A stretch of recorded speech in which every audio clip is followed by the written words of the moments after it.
6 on 99.3 Nigeria Info. I am Sandra Ezekwesili. Now, whenever you hear the 5 p.m. news update, you know it's time for the Big Hard Fact. And today on the Big Hard Fact, we're taking on a subject that we were supposed to discuss yesterday. In fact, I broached it a bit, but it was overtaken by bigger stories happening right here in Lagos. Let's talk about the that recent arrest in the U.S. of various Nigerians and Nigerian Americans for fraud. Yesterday, I told you that the Big Hard Fact was that, according to the U.S. Federal Bureau of Investigation, the FBI, American businesses lost over $3 billion, $1.08 trillion, to business email compromise scams, also known as BEC. Now, the BEC scam was in the news last month because Obiwani Okeke, a Nigerian, you probably know him as Invictus Obi, was arrested last month for using BEC to defraud American businesses of over $21 million. That's more than $7.5 billion. More than $7.5 billion. Now, Okeke isn't alone. In a separate bust, the U.S. government arrested or charged over 70 Nigerians for alleged involvement in a fraud ring that operated internationally, stealing millions of dollars. And today, we're looking at these cases. We're going to talk about what it spells for Nigerians. Yeah, let's talk about what it means for Nigerian businesses here, Nigerian businesses abroad. Let's also take a look at how you can protect yourself from the growing threat of internet fraud. And we're not alone. We're joined by experts who will give us insight into these matters. Our first guest is from the Economic and Financial Crimes Commission. He's the spokesperson, and he's Wilson Owajaren. Thank you, sir, for joining us. Thank you. It's my pleasure. Yes, and we have as well somebody who is big on cybersecurity. Her name is Sisi Nerd. That's what you know her as. You heard her earlier on the show today with Collins Teke on Techie Talk. Sisi Nerd, thanks for coming on Hard Facts. Thank you so much for having me. And then there is another guest on the show today who is an executive with a Sana'a Capital. It's a venture capital firm that owns various fintech companies. That's financial technology. And his name is Andy Oboh. Welcome back to Hard Facts. Thank you, Sandra. And as usual throughout the show, we're taking your opinions about this issue by phone, by WhatsApp. And we're going to be asking you if you've ever been a victim of an online scam. Have you ever been a victim of an online scam? Now, we're going to have to call our guests back because it wasn't a conference call, and it has to be on conference call. Now, as the show goes along, we'll talk to you about being a victim of an online scam, knowing anybody who was a victim. We'll ask you how it happened. We'll ask if you reported the crime. We'll talk about the outcome. We'll talk about why internet fraud is so rampant and what you think can be done to fight the internet fraud menace. What role should private citizens play, for instance? Now, when our guests come back on the line, we'll talk about these different kinds of frauds. We'll also talk about the role that the EFCC played. Aghogho has just stepped into the studio. Yes, so we are going to have a great discussion and have this talk about cybercrime, fraud, and all of that's happened, which has tarnished Nigeria's image, unfortunately. I've been going through a number of media, and someone was saying that he understands there's a school in Nigeria where people are taught how to commit fraud, and he asked the person who was a foreigner what was the name of the school, and he said Cyber Cafe. Yeah, that sounded like a lie. He was too shocked to imagine that I saw that could have tweet. happened. Huh? I saw that tweet. Sad. It sounded like a lie. I mean, you were trained by the FBI, Sisi Nerd. Did you see that tweet? I saw that tweet and it was funny. It was incredible. But it's literally just it's just another side of what usually happens when we interact with people from outside Nigeria. But you know, the irony is that it's close to the reality because the neighborhoods in this Lagos were for a while. You knew when you stepped into the cyber cafe in the days of cyber cafe that you knew that this was fraud. You would just know, especially on. with the romance scams. Then you would definitely know that this is what's happening here. All right, so all our guests are here, and I'll start with Mr. Owajaren. Why does it seem like a high proportion of fraud cases are connected to Nigeria, sir? Well, I don't think it's correct to say that a high proportion of corruption or cyber crimes cases are associated with Nigeria. Okay. Fraud is not peculiar to us. All nations of the world have that problem. The degree might be different. There are also good Nigerians that are engaged in legitimate businesses and are doing well in their various endeavors across the globe. Okay. So it's just a very minor segment of the population that are involved in acts of criminality. And criminality is not something that any society can avoid. We can only minimize. Is this something you agree with, Chief Oboh? Pardon? Yes, I think one of the problems we have in Nigeria is that we have a PR problem, essentially. Yes, there's a high number of fraud cases originating in Nigeria, but I'd like to point out that the same week that we had this Nigerian case, we also had a case in India where a crime ring of Indians had penetrated the U.S. IRS, the Revenue Service. But you notice that one, these other cases don't get the same kind of coverage as Nigerian cases do. That's true. And two, you also don't see responses. You don't see institutional responses against those nations the way you see against Nigeria. Okay. So on the one hand, yes, the incidents from Nigeria is definitely over-reported in terms of proportional to the global case. But at the same time, we must face the fact that we do have a fraud problem. Sisinena, what do you say to that? Okay, so again, it's around surface area. If you find that a particular race or particular group of people are very well recognized, and then one thing is put out about them, and I think we are a very energetic population too, and we're very widespread across the world. So we take those information in and we talk about it on social media, and it drives replication across board. So yes, I agree with all the other people who have said there are crime rings in many other parts of the world, maybe even pulling more stunts and committing more fraud possibly than Nigerians are, or people of Nigerian descent are. But because of the way it happens, and also because of the popularity of one particular kind of scam being named after Nigeria, it's easier to just take it and just put it on Nigeria for everything, because there's something called the Nigerian scam, for example. Nigerian Prince scam. So again, it's around how we've over time had that thing around Nigeria, and that's would like to say that notion or that mindset about Nigeria. All right, let me come to you, Mr. Wilson Owujaren, as a spokesperson for the EFCC. You think of the days the EFCC began with the landmark case of Emmanuel Owude, who tried to sell an airport to foreign investors in the 90s, and what Nigeria has learned from that time up till today. And you look at this case that happened in the United States, and a lot of people asking questions about from the Nigerian end, what sort of cooperation has happened between Nigerian EFCC and the United States and the United Kingdom also worked on this one, whether the EFCC is living up to its reputation or standards are dropping. Well, even the FBI, I think, acknowledges the fact that we have a long-standing relationship. And maybe people don't know this. Over the years, the EFCC and the FBI have cooperated in terms of investigation of cases involving both citizens of Nigeria and the U.S.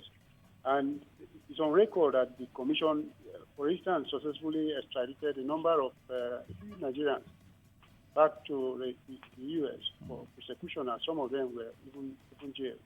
So that cooperation exists. But cyber crimes and other forms of economic crimes is an organized criminal activity that covers several countries. They have a network that covers several countries and jurisdictions. So you cannot sit down in one country and think that you can effectively cover all the grounds. So you need this partnership, these linkages between different law enforcement organizations across the world, before you can actually track and apprehend some of these organized international criminals. When the U.S. government announced its arrest of those Nigerians in America last month and also listed Nigerian suspects that are still at large here in Nigeria, it didn't mention whether or not it was working with the authorities here during the investigation. Was the EFCC or any other Nigerian agency part of that operation, Mr. Wajere? They don't need to mention that. In doing some of these investigations, it's done. Utmost confidentiality is mentioned. Okay. Is a grand norm in terms of handling of some of those cases.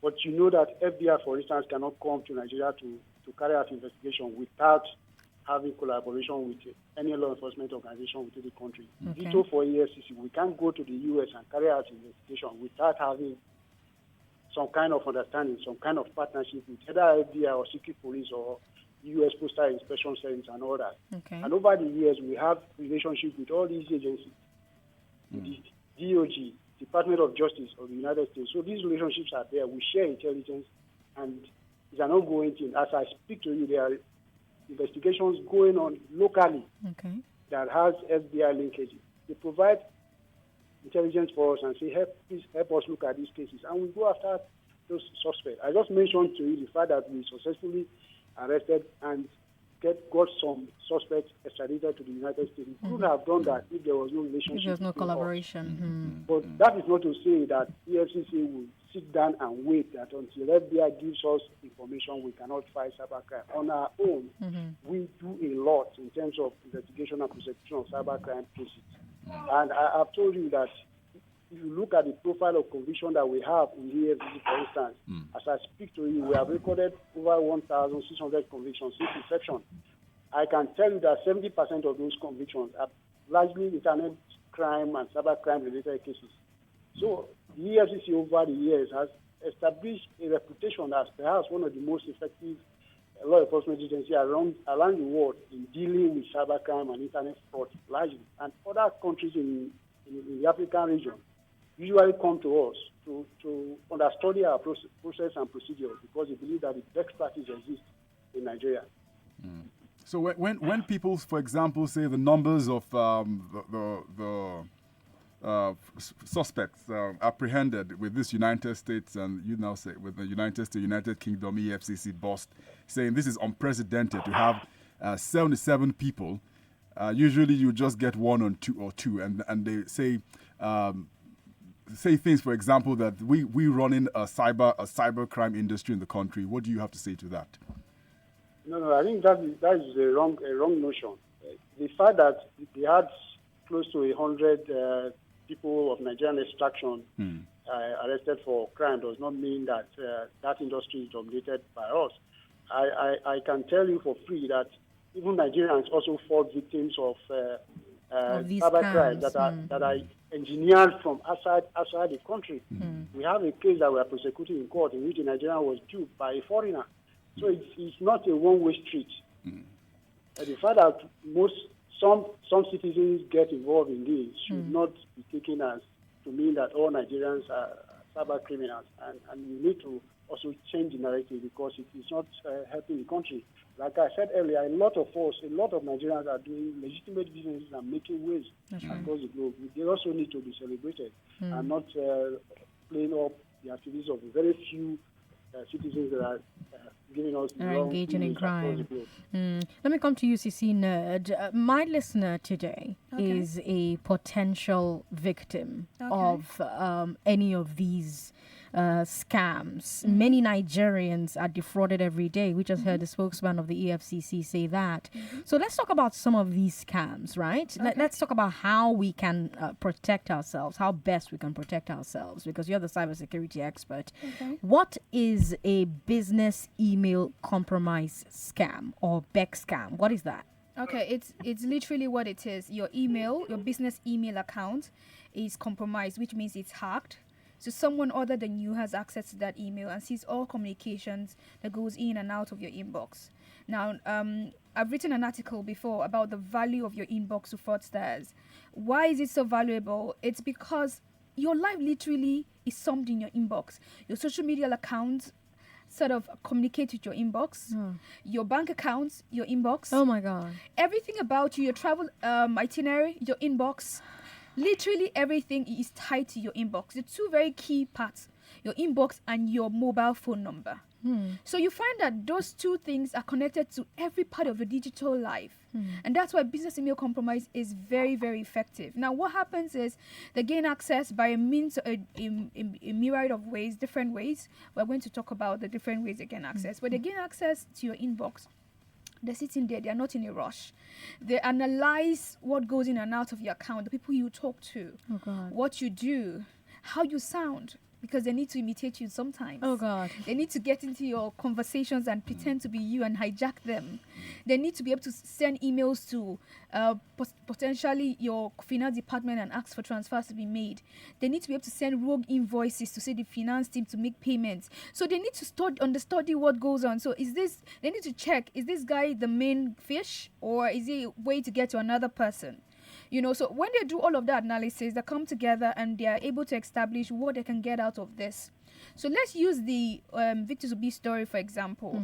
How did he gain access? He got an email from, the CFO got an email that looked like he had a problem with his Office 365 account. He clicked on the link and was asked to log in, and it looked like he was using a Microsoft account, which his emails are actually hosted by Microsoft. And then he goes on to provide his login details, and he goes on to his inbox for real. But the page he just provided his details to, it was not a Microsoft page. It was a page that was created by the fraudster. Now, why this is important that people understand these things is Microsoft provides email services to a majority of businesses around the world. That's right. Now, with having a huge number of people for anything means that platform becomes a target. So that's what happens with Microsoft accounts. So the prevalent of the most impersonated brand right now for fraud and cybercrime generally is Microsoft. And that's understandably so, because one, you get business emails. That's one incentive. Two, you will find so many people using it anyway. So he gets that and clicks on the link. Supplies his email account login details, thinking he's using his email box normally, and then boom, someone else has access and logs in from another part of the world, and is able to see, oh, this guy is actually the CFO. Whoa! I can actually send invoices from here to the finance team, and then he starts sending multiples of rogue invoices. Now, so let's take this in a very practical sense. If you work for accounts payable, right, and you're getting an email from the head of finance, make this payment to this vendor, would you come back and question him? No. Exactly. So that's what happens with business email compromise. So he sits now, another person sits in his inbox, filtering through, reading through, understands who this person is, understands who he communicates with, who is who in the company. That's very key too. And then he starts looking at, so how does he usually send this kind of request? He sends in this particular format. So he recreates it. So literally, fraudsters sit down and imitate. They are very fantastic imitators of what's actually real. And that's why this is really key, that people get to understand how this happens. And then he sends those invoices, and those payments are made to people that are not those vendors. So that's how he was able to go to basically get that company to lose over $11 million in those multiple invoices that were sent. And it's as simple as that. Chief Oboh, are there things that CC Nerd has missed? No, I think there's absolutely nothing she's missed. I think she's covered the entire. She's taken us very well through the entire mechanics of business email compromise. I would just like to point out that email has become a fundamental part of doing business, not just in Nigeria, everywhere in the world. And so BEC is like a serious threat to businesses everywhere, and everybody should be aware of the risks. We also have there's a new development relatively where now emails allow you to notify the sender that the email has been read. Sometimes you'll get a notification when you get an email asking you to acknowledge that you've read the email. But a lot of the tools that are being used to provide that functionality are actually vulnerable themselves. They are vulnerable to exploits by hackers and the fraudsters who retain them.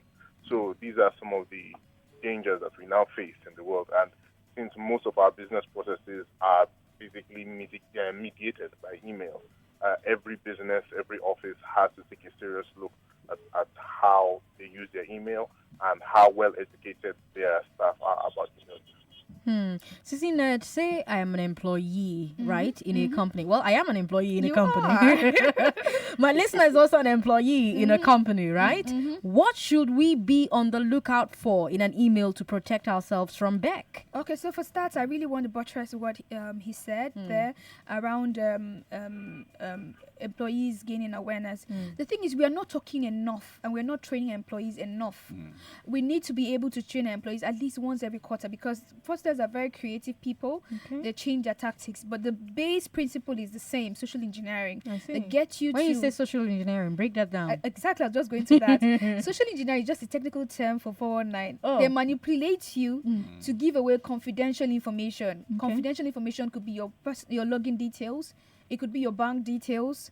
It could be anything that's personally identifiable to you. So that's what this most times is about. Now, one key thing that you would see as a telltale sign of this kind of email or this kind of business email compromise emails, or let me put it this way, phishing emails. So the kind of email that the CFO received is the kind of email that they use it as a tactic to get your personal information. Okay. So it's a means to deliver or to get the fraudster through the front door and get your details without you knowing. So that mechanism, when it's done via email, is called phishing. I see. Good. So the phishing email, for example, one of the key signs you can identify a phishing email is a sense of urgency, and an unrealistic sense of urgency. Okay. So one of them is the need to act now. I give you 24 hours, to do this. This transfer needs to be done within 24 hours. Okay. And then there's a need to act really fast, or there's a play on your sense of fear. So if there could be fear of losing something, so losing, say, access to your account. Okay. There could also be fear of missing out on something, or of completing your task as an employee. Okay. So when you get the CEO fraud, for example, you just get an email from supposedly your boss saying you should make a transfer to so person, and then it should be done immediately because he's on the flight, he can't talk right now. So that's another key thing, apart from the sense of urgency, the need to make you afraid. Your colleagues will not need to make you feel jittery. Well, some bosses are like Maybe that. some, but again, this is the tactic that they use very much. So you need to be careful. You need to be careful. The third tactic they use very much is taking out the need to confirm. So, for example, if my boss says I should do something, sometimes I could just call and say, are you the person who did this or who asked me to do this? But they'll put in that email, for example, I'm on a flight, I can't talk right now, I'm in a meeting. So when your boss is airborne, that means that, for example, you can't reach him, you can't call him. So you are bound to then fulfill that requirement or fulfill that payment immediately. The need to do things now without thinking is what is the problem. So fraudsters use your emotions, and that's why social engineering is so effective. It didn't start today. It's been a long time on, because the human being is the only one who feels emotions. Computers don't feel emotions, and that's why it's more difficult to hack a computer now than to hack a human being, because human beings feel fear, human beings feel anxiety, human beings feel a sense of wanting to do something quickly. Human beings have all of these emotions that can sometimes becloud our sense of reasoning. So we need to train our employees around identifying these things. There are other technical things, for example, links in the emails, what to look out for. You have to put your mouse over whatever the link they said you should click, and see if it's actually the link, or rather actually from the organization claiming to be sending you an email. Because Dropbox, you could get something and say it's from Dropbox, but you mouse over and then you see that Dropbox is spelled with double X. That's not Dropbox. So there's something called typo squatting, where you basically add or remove an alphabet or a letter or something, an alphabet or a symbol. So you can add, Dropbox can be spelled drop.box. That's no more Dropbox. Or Dropbox can be spelled drop.box with double X. Or Microsoft. Or GT Bank can be spelled GT. Exactly. B, no A. No A. And or you think Microsoft it's your bank. is spelled as Mycroft, and your brain is going to mess with you. Yeah. Because you know the way the brain reads, like you complete things out because you're used to seeing it that way. So you need to be more careful, be calm. When you receive such emails, be calm, because the thing they're doing is try to ruffle you up. Once they're able to ruffle you up, you're not thinking straight. So be calm. That's one key thing. And be be suspicious of every single communication you receive. Be analytic about every single, even when you think it's from your boss, be analytic. Does it really sound this way? Has he ever asked for this kind of thing? And I always say one key thing that all organizations should do, or rather two key things all organizations should do, is have multiple ways of confirming. So for example, right, I make a request to finance department, right? You should not make that payment until you're able to confirm that request from another channel of conversation. So if that conversation originated via email, try to contact the person via WhatsApp. If you cannot do that, walk to the person's office. You should not make any payments without a multiple conversation that you've had. Yeah. Okay, Cecilia, we put you on a pause. Chief Oboh, Wilson Wujaren, you're still online, isn't it? Yes. Okay. We'll take a quick break, gentlemen and lady, and we'll come back quickly and then we'll take some more questions. Please bear with us. Hard Facts will be right back.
Welcome back to Hard Facts. And today on Hard Facts, we're talking about fraud. And Cici Nerd, one of our guests, who's a cybersecurity expert, just spent her time educating us, for those of us who are employees and who have business accounts, on how exactly business email compromise scams work. We also have with us the spokesman of the EFCC, Wilson Wujaren, on the phone, as well as Andy Oboh, who is a fintech man. Now, let me ask you, Andy Oboh, you're the businessman in the studio with us, on the show with us. How does the high rate of fraud cases involving Nigerians affect Nigerian companies doing business abroad? I mean, that's the big elephant in the room. It's a big problem for Nigerian companies doing international business. Can you speak up? It's difficult to hear you, sir. Okay, can you hear me now? Yes, this is better. I think it's a big problem for Nigerian companies trying to do business internationally. And I'd like to point out that these days, almost everybody is doing business internationally. It's not as if there's a particular separate set of companies that are doing business abroad and others that aren't. What we have here is, because of the internet, almost anybody can sell almost anything to almost anyone else anywhere in the world. And if you have a problem in your country that is making people not trust business from your country, then you are cutting yourself out of that market. So we've already seen, some payment companies have restricted the use of their services in Nigeria for Nigerian businesses. We've seen that happen. We've seen companies even start, restricting where transfers can come to or go from, related to Nigeria. We have a transfer international transfer company, or Oboh. We don't do that. We know that Nigeria is far more than just these stories of fraud. The vast majority of Nigerian companies are just honest business people trying to create value in the world, so we provide services to them. But not everybody has that patience to sift beyond the headlines. So you have a lot of companies that say, no, once they hear Nigeria and money, they don't want to be involved. And again, that's why I say that we have a PR battle on our hands. I would like to tie to what the gentleman, the spokesperson for the EFCC, just said earlier on before the break. He said that obviously the EFCC was collaborating with the U.S. authorities throughout this investigation. But if you notice, like he said, well, things are done confidentially. But you see, that creates a problem. When the foreign authorities help us investigate our past leaders and repatriate their funds, it's always made public. Oh, yes, the FBI helped Nigeria get this money. The Swiss authorities helped Nigeria get this money back. So why shouldn't it be made public that, look, the Nigerian authorities are also on the ball when it comes to fraud prevention? If that was part of the narrative, there would be more confidence in Nigeria, because we will know that, look, you know what?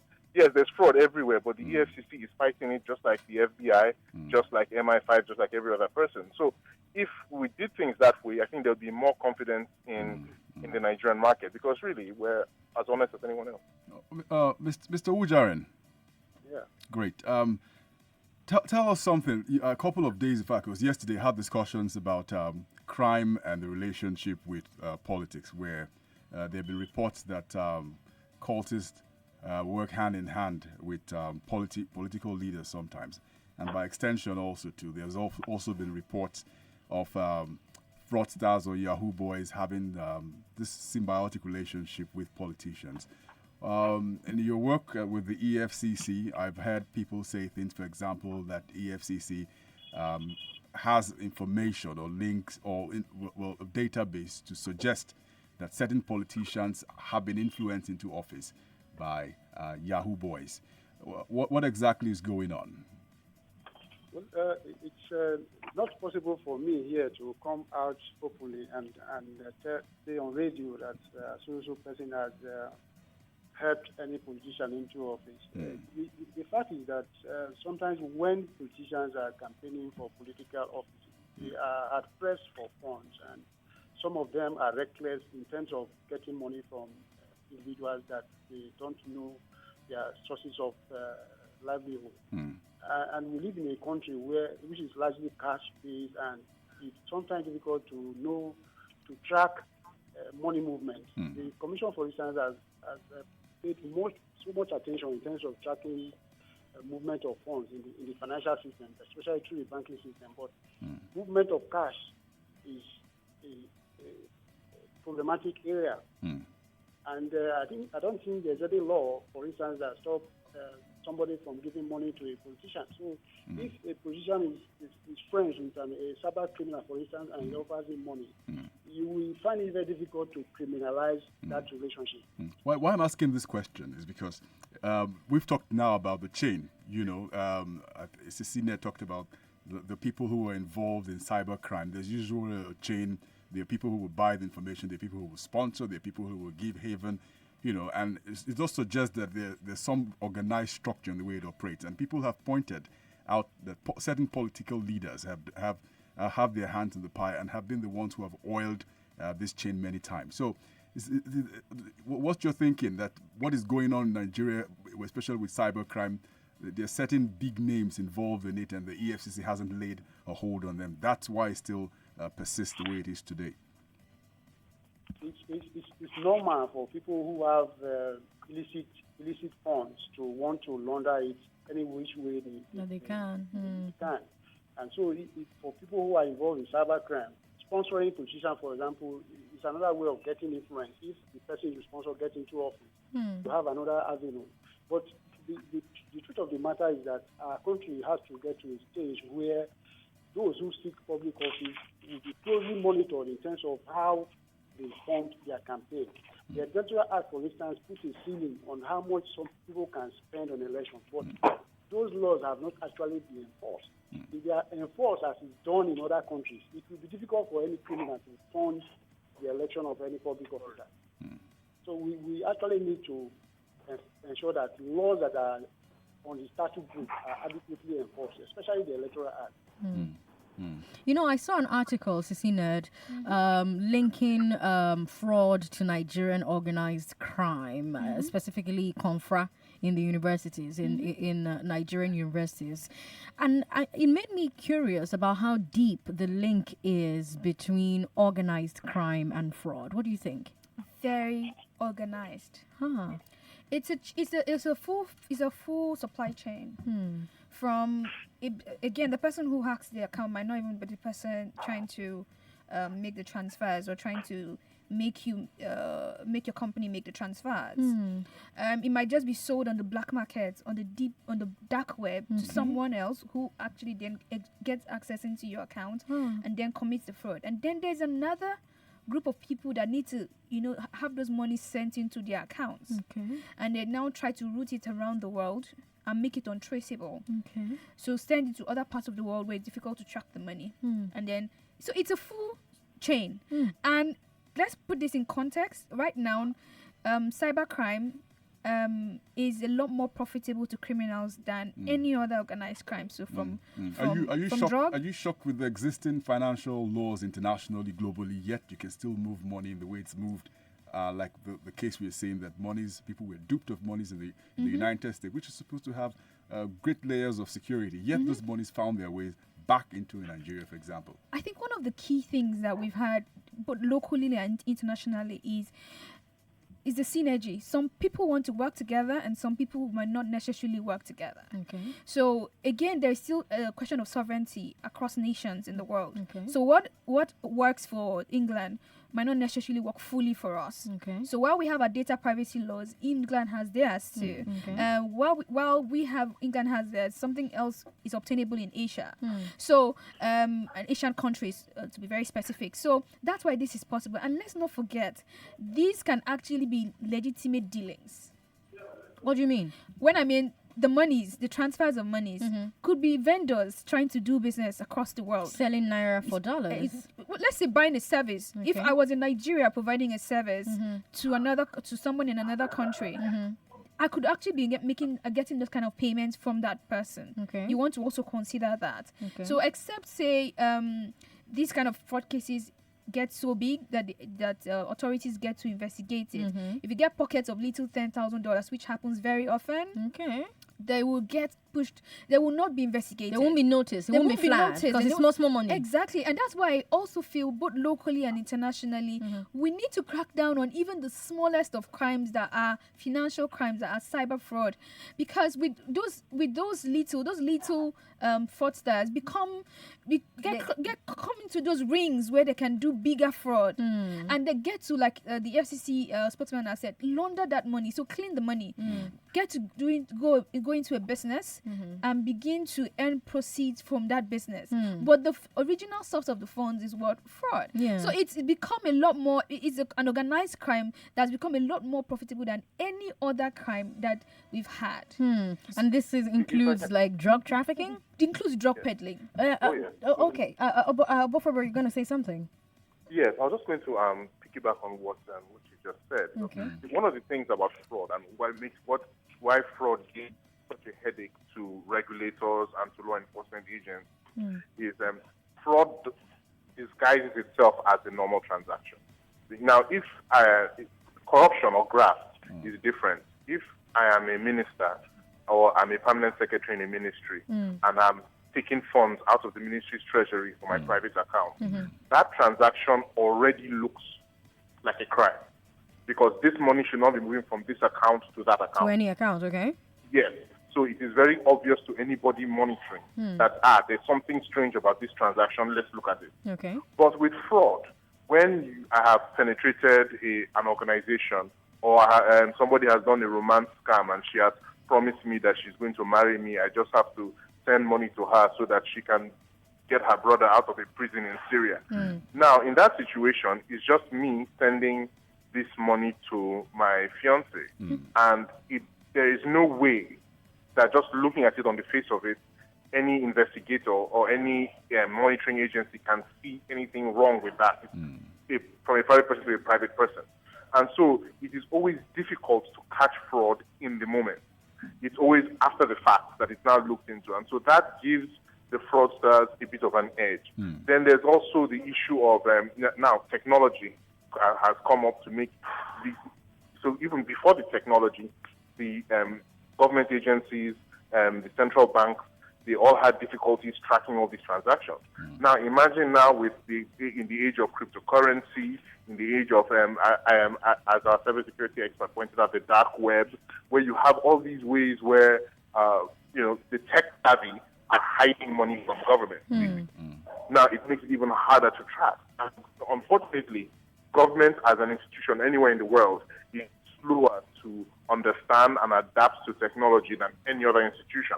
So we have a situation where the government is lagging behind, and the criminal element is at the cutting edge. And they keep evolving. They keep evolving, and so that also adds to the problem. And to buttress on the point of coordination between regulatory agencies, so we have the Edgemont Group. The Edgemont Group is responsible for coordinating financial intelligence units of all the countries in the world, or all the countries who are signed up to the Edgemont Group. And, we've had a long-running quarrel with Edgemont Group, Nigeria has had, because our financial intelligence unit, the NFIU, was not independent to the standards that Edgemont Group called for. So, in fact, we got suspended from them for a period of time. So, you see, there are issues there when it comes to being able to share information. The Nigerian investigators sharing information with the American financial intelligence people, and a lot of fraud falls through the cracks when that happens.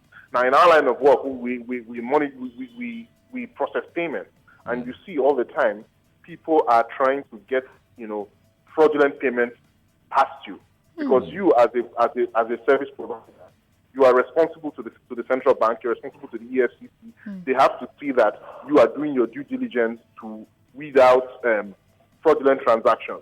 Yes, people are every day trying to use stolen cards to pay for stuff over your platform. Every day, people are trying to use rented cards to make transfers. So let's say somebody has defrauded or stolen $100,000.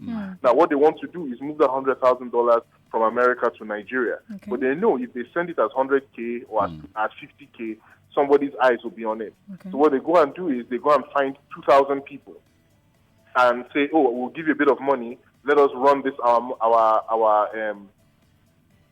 let's run this our money through your account." Okay. So you're sending the 50 naira to 2,000 people, or 100 naira to 1,000 people, and it does not really look suspicious. It looks very innocuous until it's aggregated somewhere.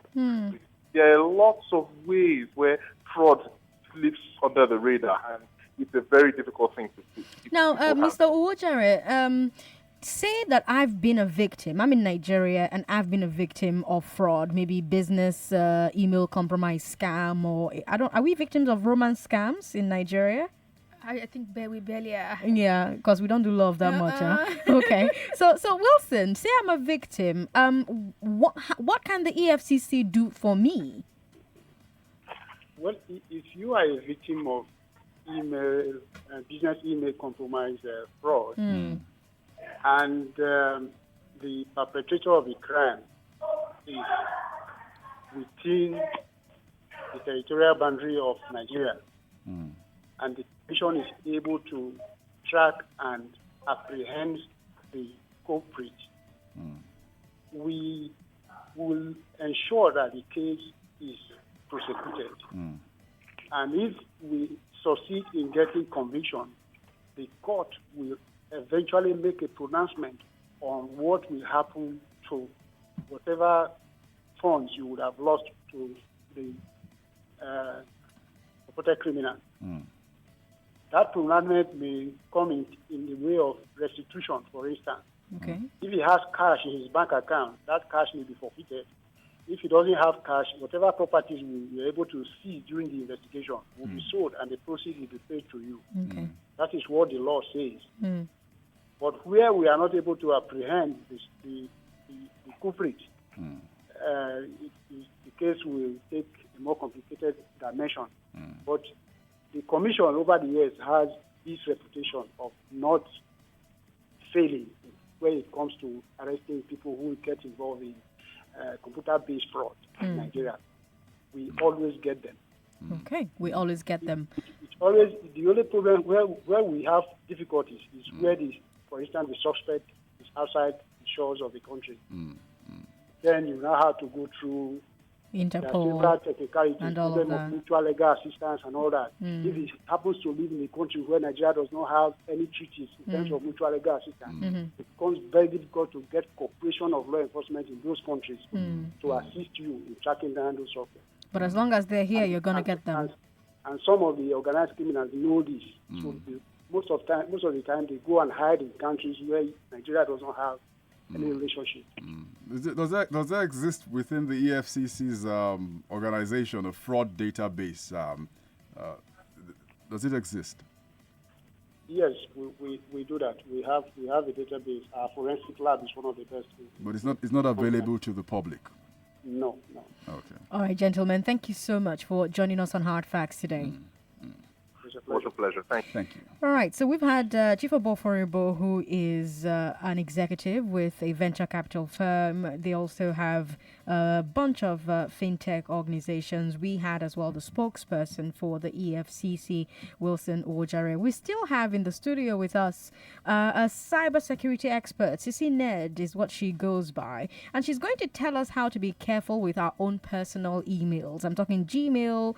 People still use Yahoo Mail, right? Yes. So Gmail, Yahoo Mail, and all your private emails, because those can also be sources through which you get scammed. Huh? That's correct. Okay, so let's take your calls, your reactions, and your questions, and then we'll go to her to tell us how to be careful with our private personal emails. So call us and let us know if you've ever been a victim of an online scam. Do you know anybody who was a victim? How did it happen? Did you report the crime? What was the outcome? Why do you think internet fraud is so rampant? What do you think can be done to fight the internet fraud menace? What role should private citizens play? Our female-only line is 012770993. If you're a female, that's the number that you should be calling. It's been reserved specially for you. But you can also call 012771993, 2993, 3993. Our male callers can call those three numbers as well. 012771993, 012772993, 012773993. We were getting lots of messages when we're talking with our guests. WhatsApp is 080-959-75805. 080-959-75805. We've got a few people calling us. Hello. Hello, good evening. Good evening to you. What I think about the scamming? What's your name? This is Valerie. Valerie, welcome. Can you speak up? It's difficult to hear you.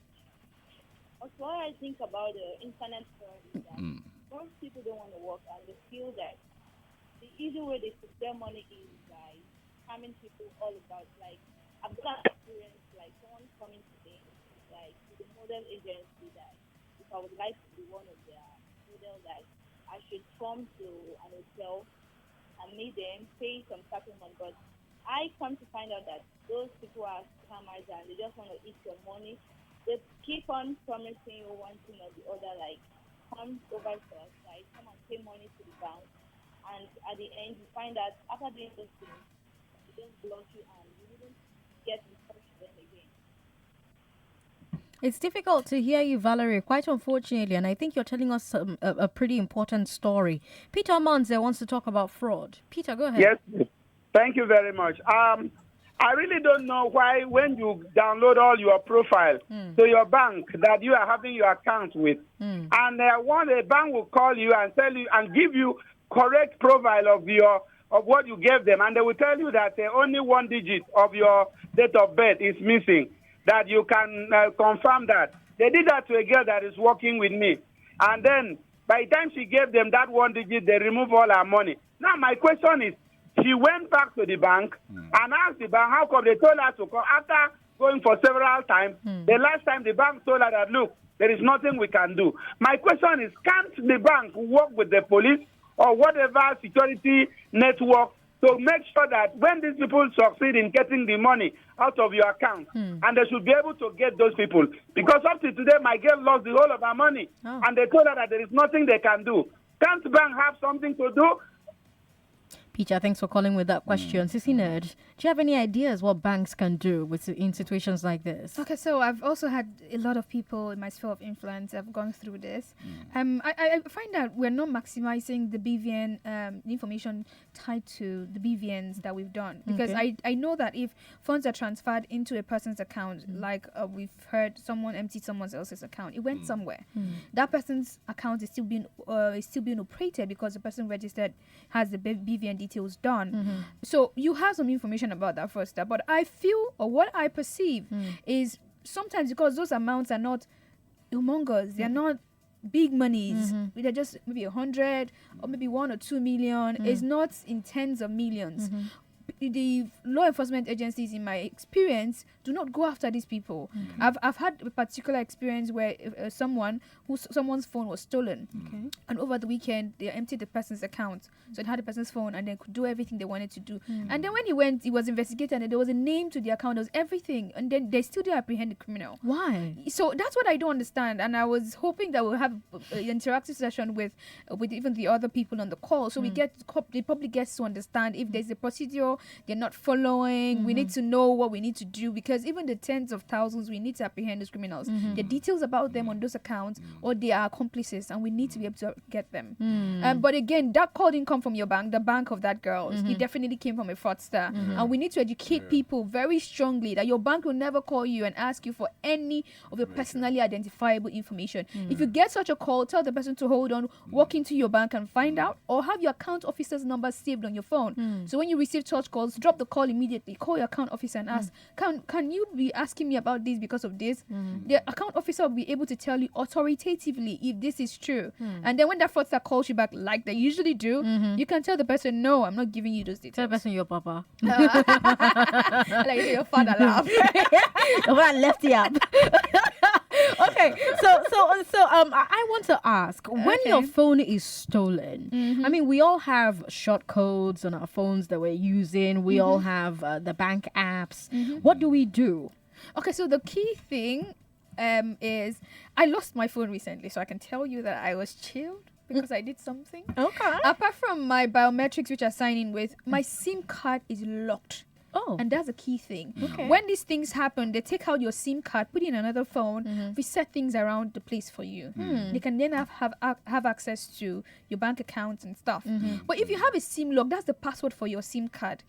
If that pin or that pin is not supplied, you cannot have access to the functionalities of that SIM. And if you try too many times the false one, it will lock the SIM card. If you try it more than 3 times, it locks the SIM card. How do we set up the SIM lock? Okay, so you have to go to your settings. First, you have to find out what the default pin for your network service provider is. Okay. I use MTN, so I think it's 6 zeros. Okay. But double check with MTN, call customer care 180. And find out what the POC is. Yeah, find out what your pin is, find out what the POC is. The POC is behind your SIM pack.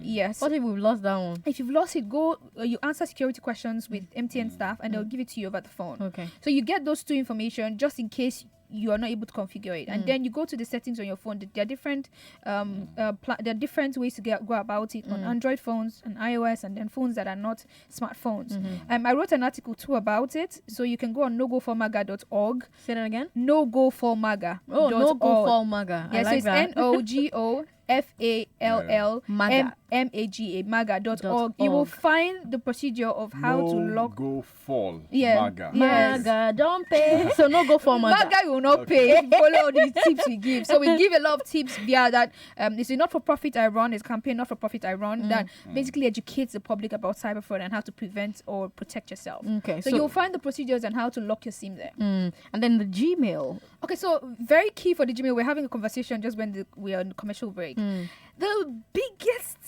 most important security feature on your emails you can do is activate what's called two-factor authentication.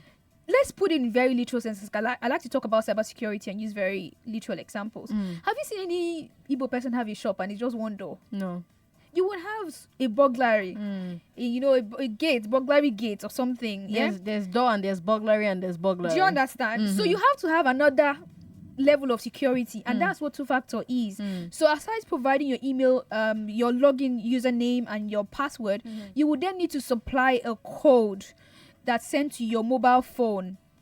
to make sure and to double check that it is actually you. So there are different ways for the way two-factor works, but it's usually something that only you can have or only you can know. And then when you provide that, then it gives you access to an unknown device to use that service on an unknown device. So if, for example, you're using Gmail, Gmail usually flag it if, for example, you're in another location. But sometimes the truth is these things they're not foolproof. So in such occasions, if you don't have two-factor authentication activated on your account, you will have the person into your account because the person already has your password, for example. But if the person will need a two-factor, the person is stuck. Okay. Because the person will now need to provide that code. And It's a lot harder. It's a lot harder. All right, CC Nerd, thank you so much for your time. You've been so insightful. We're going to bring you back for a full episode. How to be foolproof. But you can listen to her every Tuesday on Techie Talk with Colin Stecker. Wednesday, sorry. On Techie Talk with Colin Stecker. She's always giving out these great tips. What time is Techie Talk? My segment is 1:30 Cyber Save. Okay, 1:30. Listen to them. On the other side of 6 o'clock, I Beg to Differ and Lagosa coming up. I'm Sandra Ezekwesili. And I'm Aghogho Oboh. Hard Facts will be right back.